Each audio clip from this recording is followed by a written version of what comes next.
This Christmas, Animal Hospital goes west to California and to Oregon. We'll be kicking off the cobwebs down at the rodeo and mixing with the stars in LA. Oh, and we'll be meeting some famous people too. Catch up with the real-life star of Free Willy as he prepares for a new life in the wild. There's chemotherapy for cats, birth control for some intrepid bears, and some pets you just can't cuddle.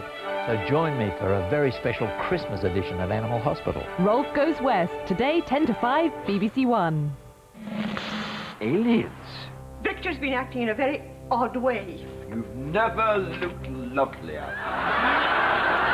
Cheerful. Oh, crikey. The truth is out there. It is hard to imagine a race of super-intelligent beings hurtling across the solar system every night to get a batty old woman out of bed. Close Encounters of the Meldrew Kind. 1 Foot in the Grave. Boxing Day at 9 on BBC1. Victor?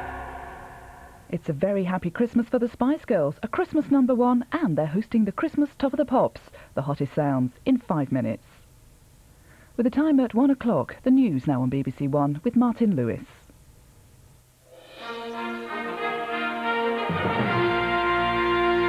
Good afternoon. Police in Germany believe a suicide bomber was responsible for an explosion in a church in Frankfurt. The woman killed herself and 2 other people. Another 10 were injured. The powerful explosion caused extensive damage. The blast tore through the small Protestant church just a few minutes into the Christmas Eve service. Many of the 70-strong congregation ran from the building, screaming in panic and covered in blood. The bomber, a 30-year-old woman, died in the blast. She appears to have killed herself and 2 other people sitting beside her by detonating hand grenades hidden beneath her coat. Police spokesman Manfred Feist says the woman blew herself up, but they don't know anything about her motives. But as the investigation continues, no one can understand why the bomber should have chosen this church to carry out such an attack on one of the holiest days in the Christian calendar. Jonathan Charles, BBC News, Frankfurt. Israeli and Palestinian negotiators are meeting again to try and reach agreement on Israel's withdrawal from the West Bank town of Hebron. This morning, Israeli soldiers clashed with Jewish settlers protesting against the planned withdrawal. Troops evicted around 20 settlers who had occupied 2 empty houses.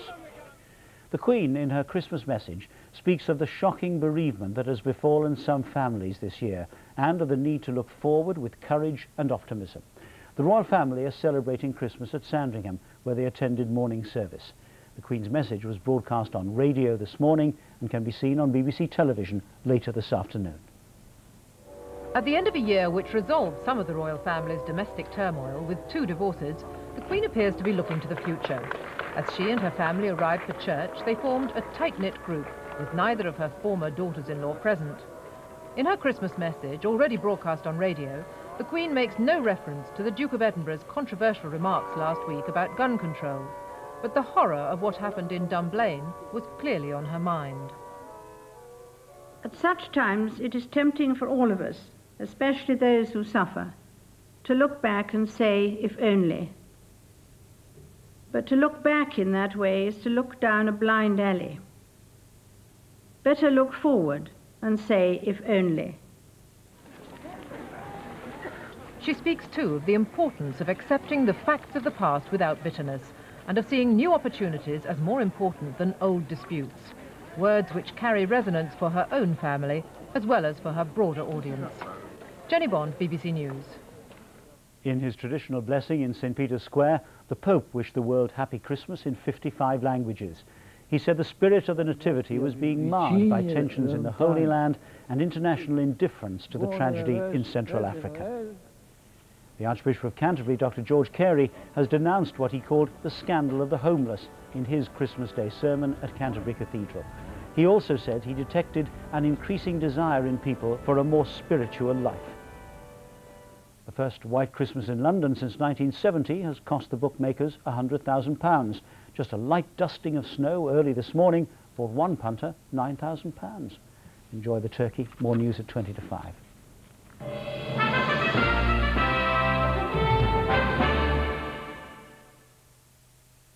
Hello and happy Christmas.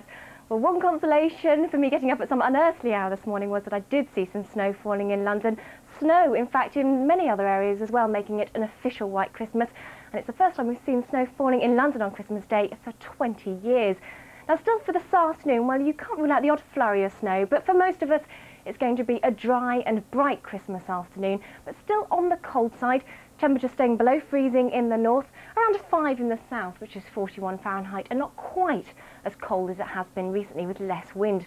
Tonight, no surprises, once again a widespread frost and some patches of freezing fog around, so bear this in mind if you're going to be travelling. Most of those should clear though tomorrow, and then for much of England and Wales it's going to be a fine, dry and sunny Boxing Day.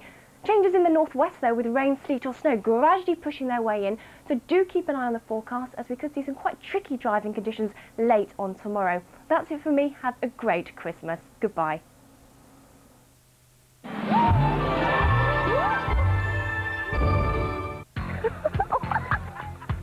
Oh! Back in London and quite... What on earth am I talking about? Oh, forget that story. Auntie's all-new Christmas bloomers. Tonight, 5:40 on BBC1.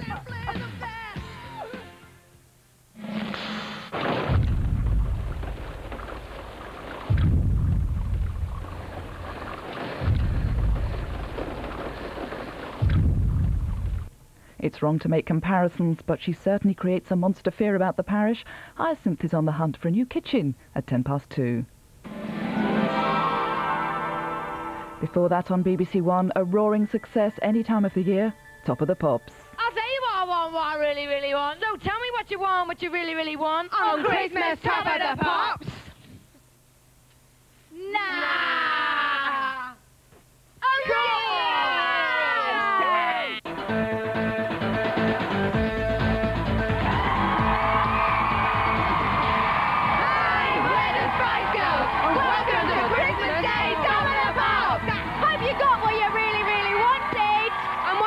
It's been for pop music. And we've got the biggest stars and the pumping grooves